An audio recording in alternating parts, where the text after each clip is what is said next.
Chapter 2. The Shadow of the Past. The talk did not die down in 9 or even 99 days. The second disappearance of Mr. Bilbo Baggins was discussed in Hobbiton and indeed all over the Shire for a year and a day, and was remembered much longer than that. It became a fireside story for young hobbits, and eventually Mad Baggins, who used to vanish with a bang and a flash and reappear with bags of jewels and gold, became a favourite character of legend and lived on long after all the true events were forgotten. But in the meantime, the general opinion in the neighbourhood was that Bilbo, who had always been rather cracked, had at last gone quite mad and had run off into the blue. There he had undoubtedly fallen into a pool or a river and come to a tragic but hardly an untimely end. The blame was mostly laid on Gandalf. "If only that dratted wizard will leave young Frodo alone, perhaps he'll settle down and grow some hobbit sense," they said. And to all appearance, the wizard did leave Frodo alone, and he did settle down, but the growth of hobbit sense was not very noticeable. Indeed, he at once began to carry on Bilbo's reputation for oddity. He refused to go into mourning, and the next year he gave a party in honour of Bilbo's 112th birthday, which he called a 100-weight feast. But that was short of the mark, for 20 guests were invited, and there were several meals at which it snowed food and rained drink, as hobbits say. Some people were rather shocked, but Frodo kept up the custom of giving Bilbo's birthday party year after year until they got used to it. He said that he did not think Bilbo was dead. When they asked, "Where is he then?" he shrugged his shoulders. He lived alone, as Bilbo had done, but he had a good many friends, especially among the younger hobbits, mostly descendants of the old Took, who had, as children, been fond of Bilbo and often in and out of Bag End. Folco Boffin and Fredegar Bolger were two of these, but his closest friends were Peregrine Took, usually called Pippin, and Merry Brandybuck. His real name was Meriadoc, but that was seldom remembered. Frodo went tramping over the Shire with them, but more often he wandered by himself, and to the amazement of sensible folk, he was sometimes seen far from home walking in the hills and woods under the starlight. Merry and Pippin suspected that he visited the elves at times, as Bilbo had done. As time went on, people began to notice that Frodo also showed signs of good preservation. Outwardly, he retained the appearance of a robust and energetic hobbit just out of his tweens. "Some folk have all the luck," they said, but it was not until Frodo approached the usually more sober age of 50 that they began to think it queer. Frodo himself, after the first shock, found that being his own master and the Mr. Baggins of Bag End was rather pleasant. For some years he was quite happy and did not worry much about the future.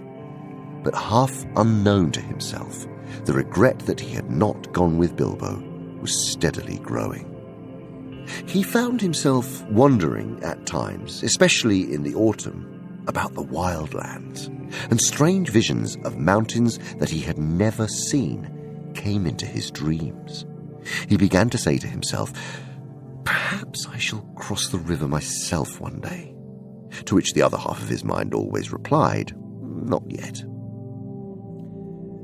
So it went on, until his 40s were running out and his 50th birthday was drawing near. 50 was a number that he felt was somehow significant or ominous. It was at any rate at that age that adventure had suddenly befallen Bilbo. Frodo began to feel restless, and the old paths seemed too well trodden. He looked at maps and wondered what lay beyond their edges. Maps made in the Shire showed mostly white spaces beyond its borders. He took to wandering further afield and more often by himself. And Merry and his other friends watched him anxiously. Often he was seen walking and talking with the strange wayfarers that began at this time to appear in the Shire. There were rumours of strange things happening in the world outside, and as Gandalf had not at that time appeared or sent any message for several years, Frodo gathered all the news he could. Elves, who seldom walked in the Shire, could now be seen passing westward through the woods in the evening, passing and not returning. But they were leaving Middle-earth and were no longer concerned with its troubles. There were, however, dwarves on the road in unusual numbers. The ancient east-west road ran through the Shire to its end at the Grey Havens, and dwarves had always used it on their way to their mines in the Blue Mountains. They were the hobbits' chief source of news from distant parts, if they wanted any. As a rule, dwarves said little, and hobbits asked no more. But now Frodo often met strange dwarves of far countries seeking refuge in the west. They were troubled, and some spoke in whispers of the enemy and of the land of Mordor. That name the hobbits only knew in legends of the dark past, like a shadow in the background of their memories. But it was ominous and disquieting. It seemed that the evil power in Mirkwood had been driven out by the White Council only to reappear in greater strength in the old strongholds of Mordor. The Dark Tower had been rebuilt, it was said. From there the power was spreading far and wide, and away far east and south there were wars and growing fear. Orcs were multiplying again in the mountains. Trolls were abroad, no longer dull-witted, but cunning and armed with dreadful weapons. And there were murmured hints of creatures more terrible than all these, but they had no name. Little of all this, of course, reached the ears of ordinary hobbits, but even the deafest and most stay-at-home began to hear queer tales, and those whose business took them to the borders saw strange things. The conversation in the Green Dragon at Bywater one evening in the spring of Frodo's 50th year showed that even in the comfortable heart of the Shire rumours had been heard, though most hobbits still laughed at them. Sam Gamgee was sitting in one corner near the fire, and opposite him was Ted Sandyman, the miller's son, and there were various other rustic hobbits listening to their talk. "Queer things you do hear these days, to be sure," said Sam. "Ah," said Ted, "you do if you listen, but I can hear fireside tales and children's stories at home if I want to." "No doubt you can," retorted Sam, "and I dare say there's more truth in some of them than you reckon. Who invented the stories anyway? Take dragons now." "No, thank ye," said Ted. "I won't. I heard tell of 'em when I was a youngster, but there's no call to believe in 'em now. There's only one dragon in Bywater, and that's green," he said, getting a general laugh. "All right," said Sam, laughing with the rest, "but what about these tree men, these giants as you might call them? They do say that one bigger than a tree was seen up away beyond the North Moors not long back." "Who's they?" "My cousin Hal, for one. He works for Mr. Buffett at Overhill, and he goes up to the North Farthing for the hunting. He saw one." "Says he did, perhaps. Your Hal's always saying he sees things, and maybe he sees things that ain't there." "But this one was as big as an elm tree, and walking 7 yards to a stride, if it was an inch." "Then I bet it wasn't an inch. What he saw was an elm tree, as like as not." "But this one was walking, I tell you, and there ain't no elm tree on the North Moors." "Then Hal can't have seen one," said Ted. There was some laughing and clapping. The audience seemed to think that Ted had scored a point. "All the same," said Sam, "you can't deny that others besides our Halfast have seen queer folk crossing the Shire. Crossing it, mind you. There are more that are turned back at the borders. The bounders have never been so busy before. And I've heard tell that elves are moving west. They do say they are going to the harbours, out away beyond the White Towers. Sam waved his arm vaguely. Neither he nor any of them knew how far it was to the sea, past the old towers beyond the western borders of the Shire, but it was an old tradition that away over there stood the grey havens from which at times elven ships set sail, never to return. They're sailing over the sea. They're going into the west and leaving us, said Sam, half chanting the words, shaking his head sadly and solemnly. But Ted laughed. Well, that isn't anything new. If you believe the old tales, then I don't see what it matters to me or you. Let them sail, but I warrant you haven't seen them doing it, nor anyone else in the Shire. Well, I don't know, said Sam thoughtfully. He believed he had once seen an elf in the woods and still hoped to see more one day. Of all the legends that he had heard in his early years, such fragments of tales and half-remembered stories about the elves as the hobbits knew had always moved him most deeply.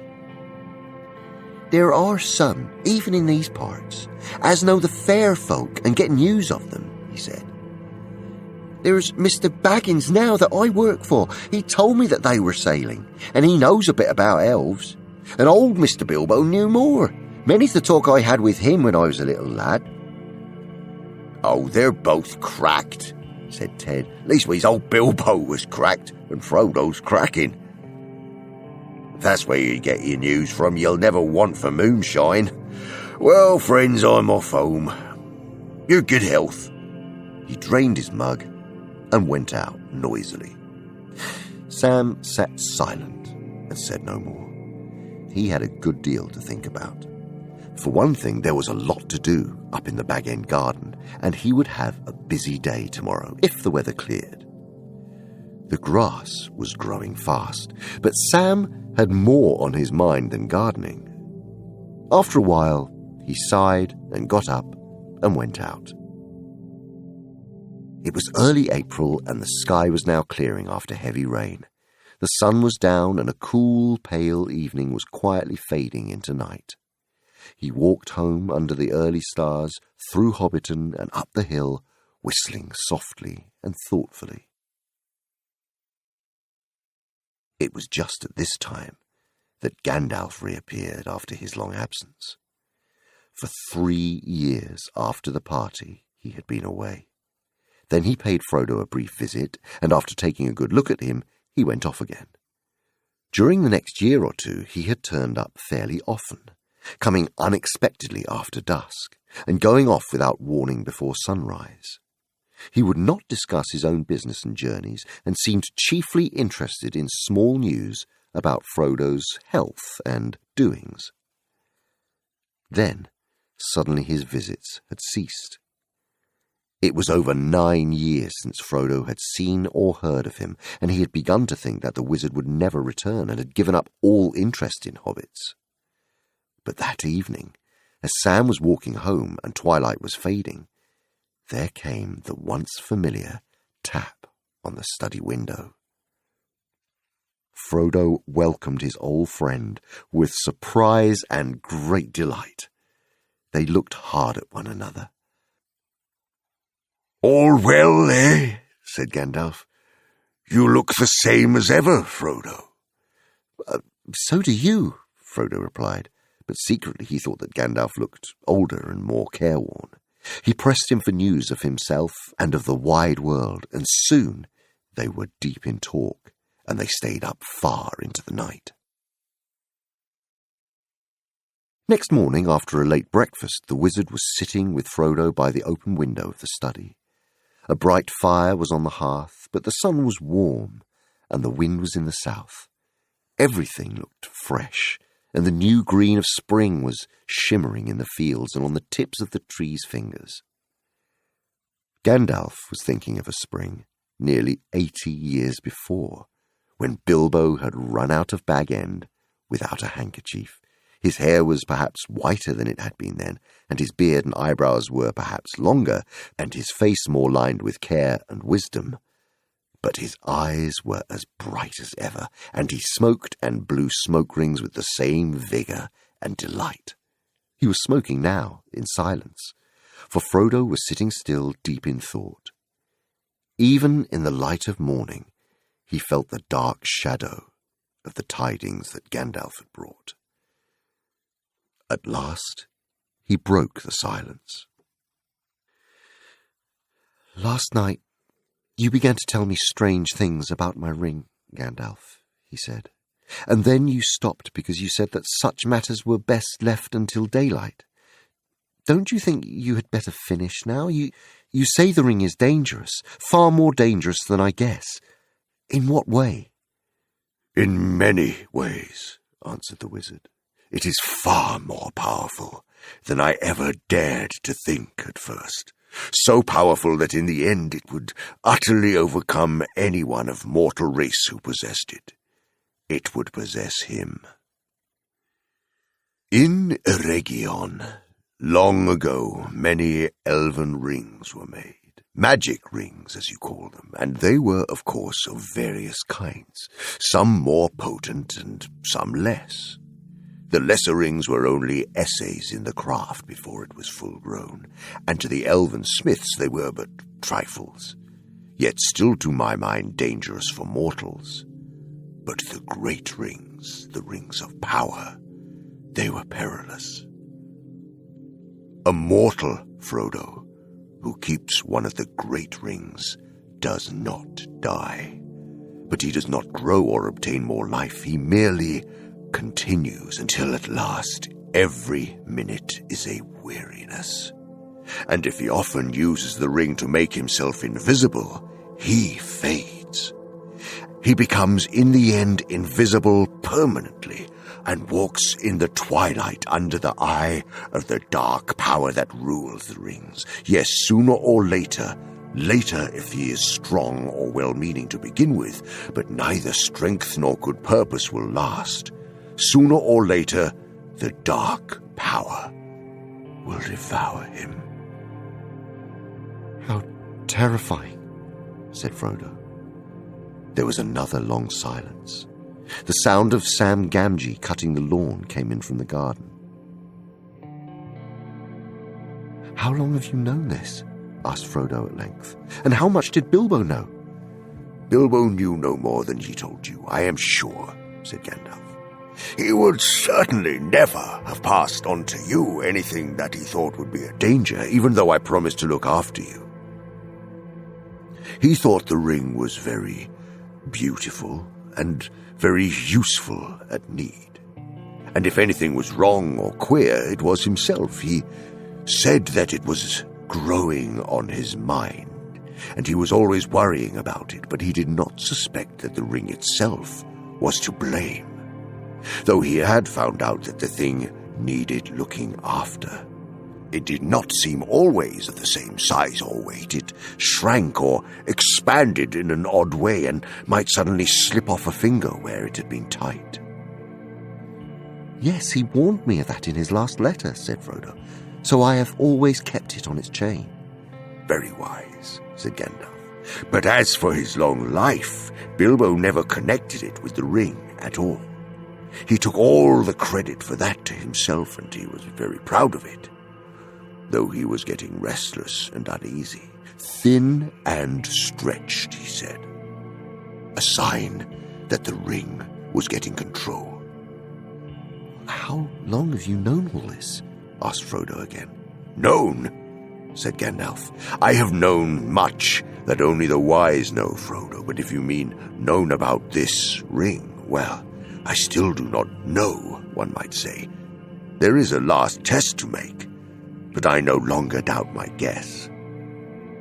"When did I first begin to guess?" he mused, searching back in memory. "Let me see.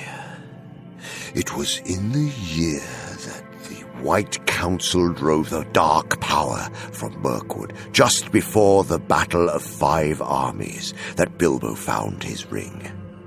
A shadow fell on my heart then, though I did not know yet what I feared. I wondered often how Gollum came by a great ring, as plainly it was. That at least was clear from the first. Then I heard Bilbo's strange story of how he had won it, and I could not believe it. When I at last got the truth out of him, I saw at once that he had been trying to put his claim to the ring beyond doubt. Much like Gollum with his birthday present, the lies were too much alike for my comfort. Clearly the ring had an unwholesome power that set to work on its keeper at once.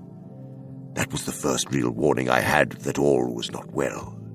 I told Bilbo often that such rings were better left unused, but he resented it and soon got angry. There was little else that I could do. I could not take it from him without doing greater harm, and I had no right to do so anyway. I could only watch and wait. I might perhaps have consulted Saruman the White, but something always held me back. "Who is he?" asked Frodo. "I have never heard of him before."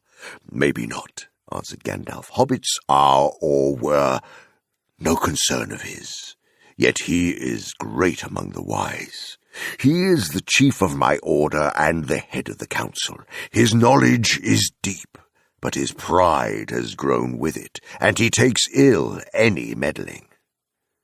The Lord of the Elven Rings, great and small, is his province. He has long studied it, seeking the lost secrets of their making. But when the rings were debated in the council, all that he would reveal to us of his ring lore told against my fears. So my doubt slept, but uneasily. Still I watched, and I waited. And all seemed well with Bilbo. And the years passed. Yes, they passed, and they seemed not to touch him. He showed no signs of age. The shadow fell on me again, but I said to myself, after all, he comes of a long-lived family on his mother's side. There is time yet. Wait. And I waited, until that night when he left his house. He said and did things then that filled me with a fear that no words of Saruman could allay. I knew at last that something dark and deadly was at work, and I have spent most of the years since then in finding out the truth of it. "There wasn't any permanent harm done, was there?" asked Frodo anxiously. He would get all right in time, wouldn't he? Be able to rest in peace, I mean." "He felt better at once," said Gandalf.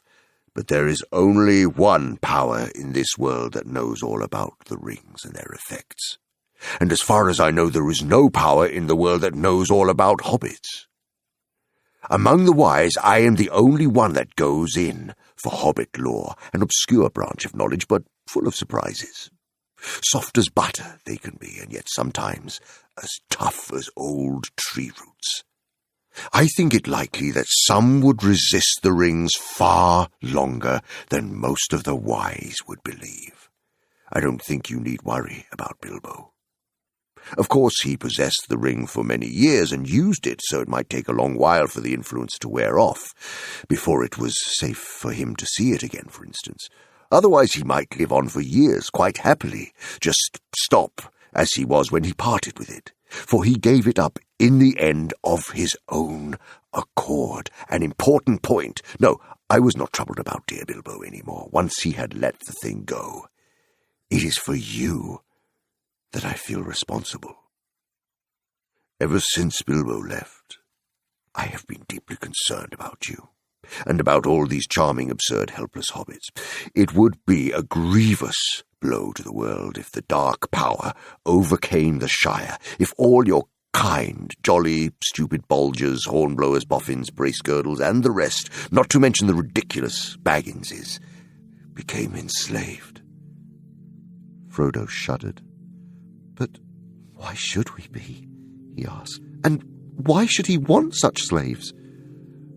"To tell you the truth," replied Gandalf, "I believe that hitherto, mark you, he has entirely overlooked the existence of hobbits. You should be thankful. But your safety has passed. He does not need you. He has many more useful servants, but he won't forget you again. And hobbits as miserable slaves would please him far more than hobbits happy and free. There is such a thing as malice and revenge." "Revenge?" said Frodo. "Revenge for what? I still don't understand what all this has to do with Bilbo and myself and our ring." "It has everything to do with it," said Gandalf.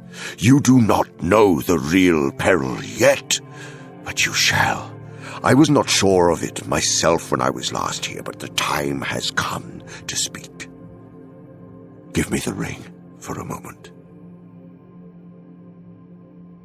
Frodo took it from his breeches pocket, where it was clasped to a chain that hung from his belt. He unfastened it and handed it slowly to the wizard. It felt suddenly very heavy, as if either it or Frodo himself was in some way reluctant for Gandalf to touch it. Gandalf held it up. It looked to be made of pure and solid gold. "Can you see any markings on it?" he asked. "No," said Frodo. "There are none. It is quite plain, and it never shows a scratch or sign of wear." "Well then, look." To Frodo's astonishment and distress, the wizard threw it suddenly into the middle of a glowing corner of the fire. Frodo gave a cry and groped for the tongs, but Gandalf held him back. "Wait!"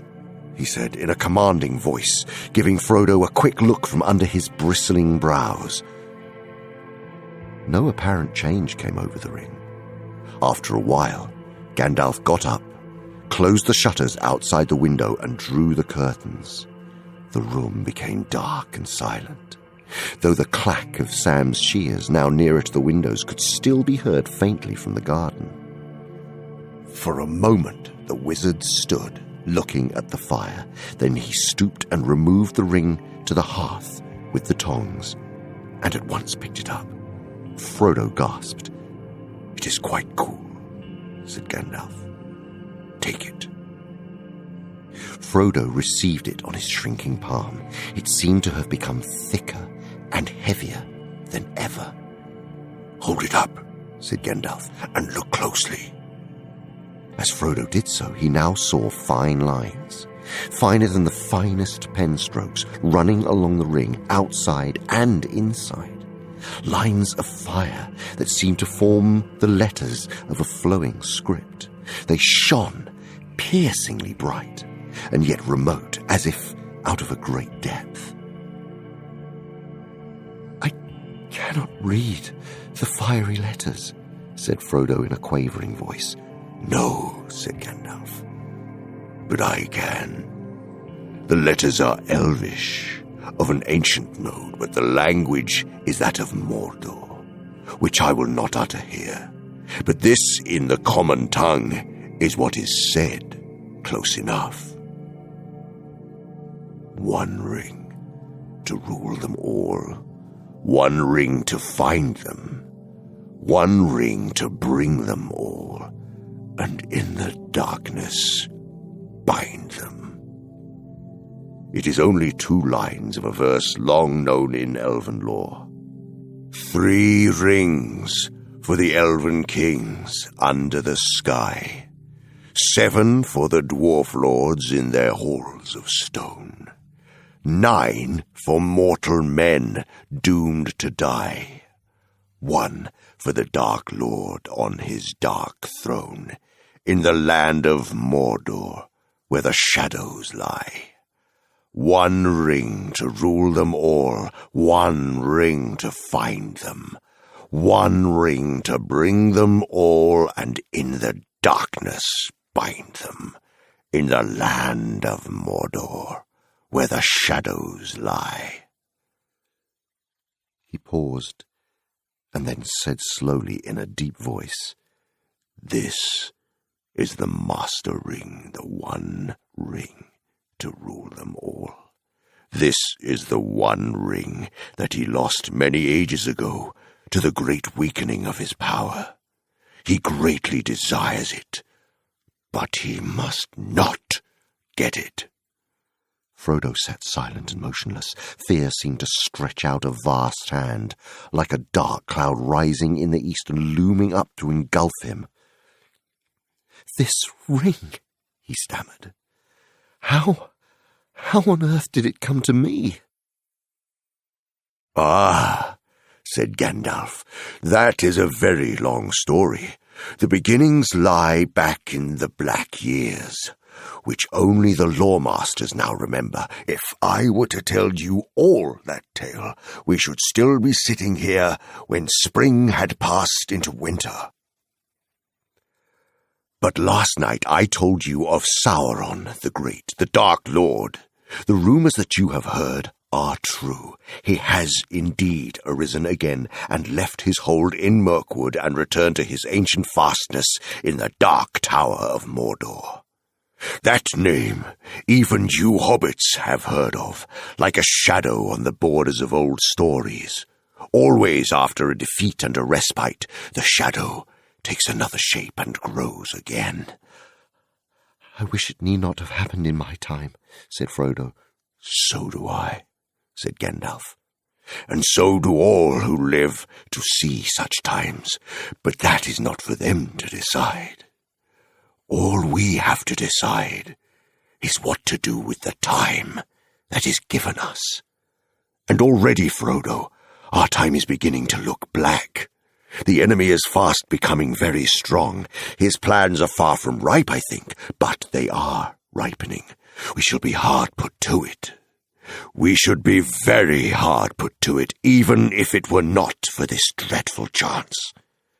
The enemy still lacks one thing to give him strength and knowledge to beat down all resistance, break the last defenses, and cover all the lands in a second darkness. He lacks the One Ring. The three fairest of all, the elf lords, hid from him, and his hand never touched them or sullied them. 7 the dwarf kings possessed, but 3 he has recovered, and the others the dragons have consumed. 9 he gave to mortal men, proud and great, and so ensnared them. Long ago they fell under the dominion of the One, and they became ring-wraiths, shadows under his great shadow, his most terrible servants. Long ago. It is many a year since the 9 walked abroad, yet who knows? As the shadow grows once more, they too may walk again. But come, we will not speak of such things, even in the morning of the Shire. So it is now. The 9 he has gathered to himself. The 7 also, or else they are destroyed. The 3 are hidden still, but that no longer troubles him. He only needs the One. For he made that ring himself. It is his. And he let a great part of his own former power pass into it, so that he could rule all the others. If he recovers it, then he will command them all again wherever they be. Even the 3, and all that has been wrought with them will be laid bare, and he will be stronger than ever.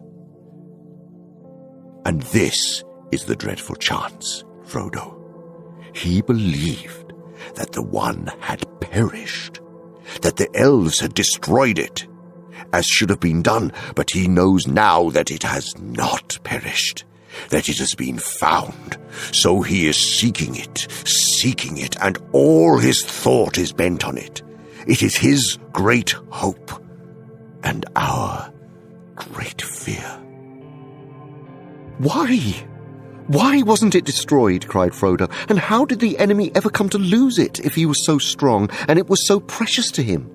He clutched the ring in his hand as if he saw already dark fingers stretching out to seize it. "It was taken from him," said Gandalf. "The strength of the elves to resist him was greater long ago, and not all men were estranged from them.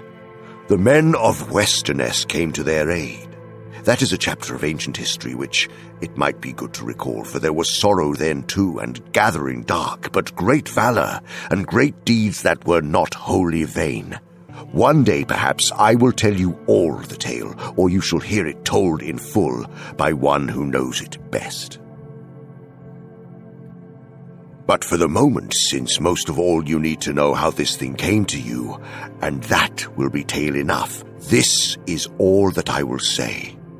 It was Gil-galad, Elven King and Elendil of Westernesse, who overthrew Sauron, though they themselves perished in the deed, and Isildur, Elendil's son, cut the ring from Sauron's hand and took it for his own. Then Sauron was vanquished, and his spirit fled and was hidden for long years, until his shadow took shape again in Mirkwood. But the ring was lost. It fell into the great river Anduin and vanished. For Isildur was marching north along the east banks of the river, and near the Gladden fields he was waylaid by the orcs of the mountains, and almost all his folk were slain.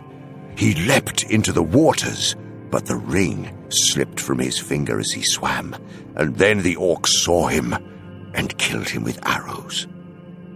Gandalf paused. And there, in the dark pools, amidst the Gladden fields, he said, the ring passed out of knowledge and legend. And even so much of its history is known now only to a few, and the Council of the Wise could discover no more. But at last, I can carry on the story, I think.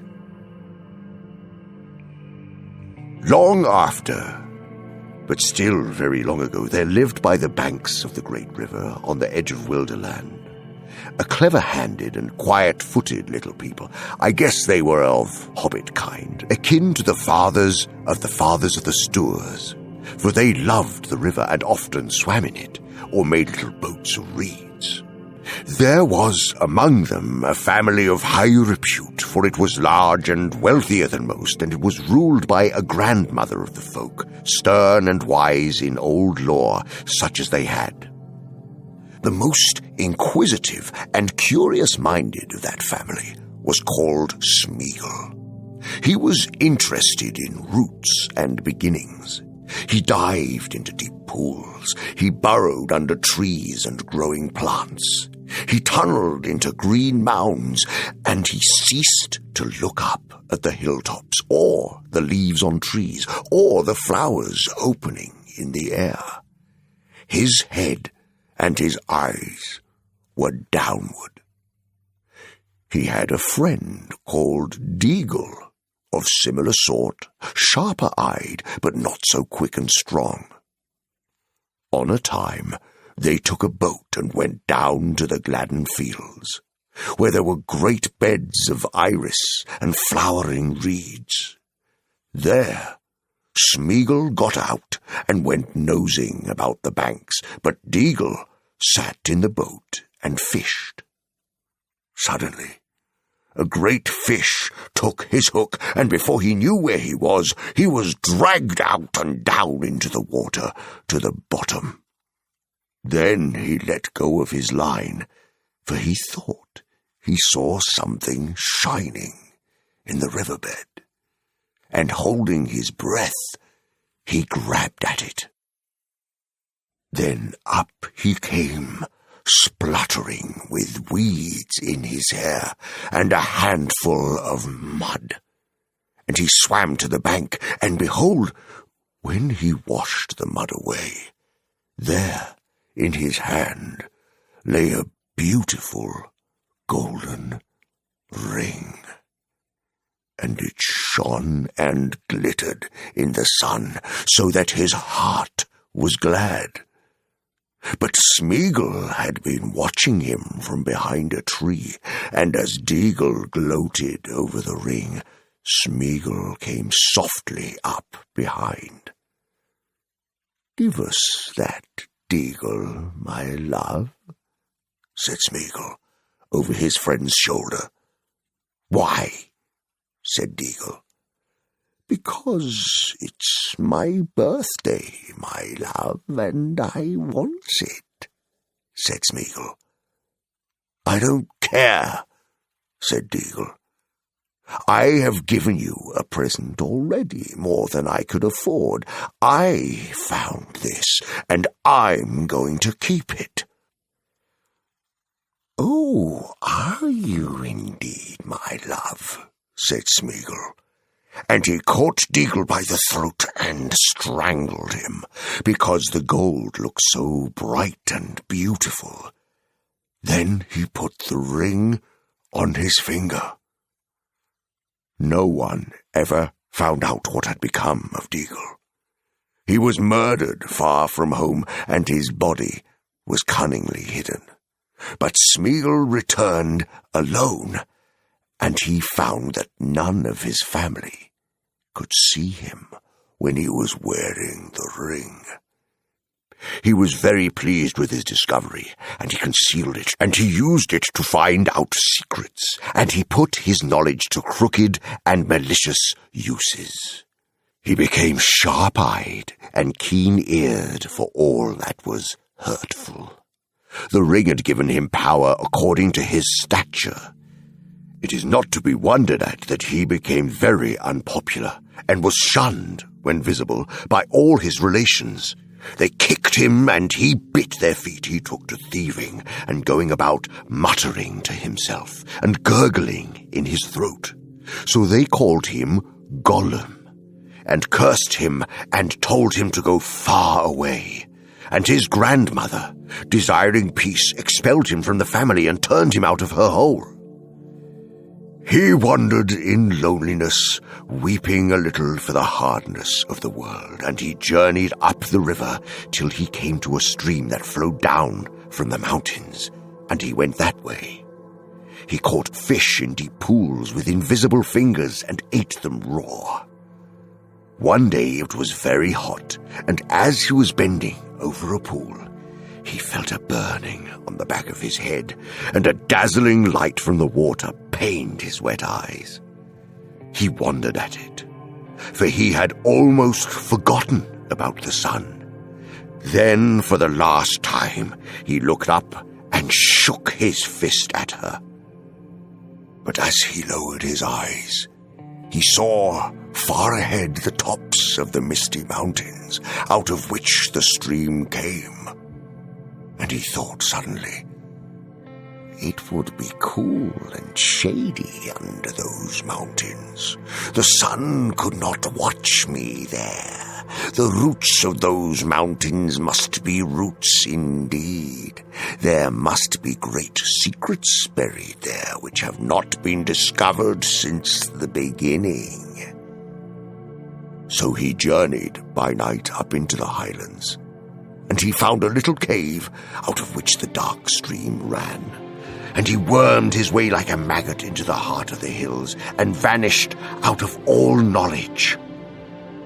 The ring went into the shadows with him, and even the Maker, when his power had begun to grow again, could learn nothing of it.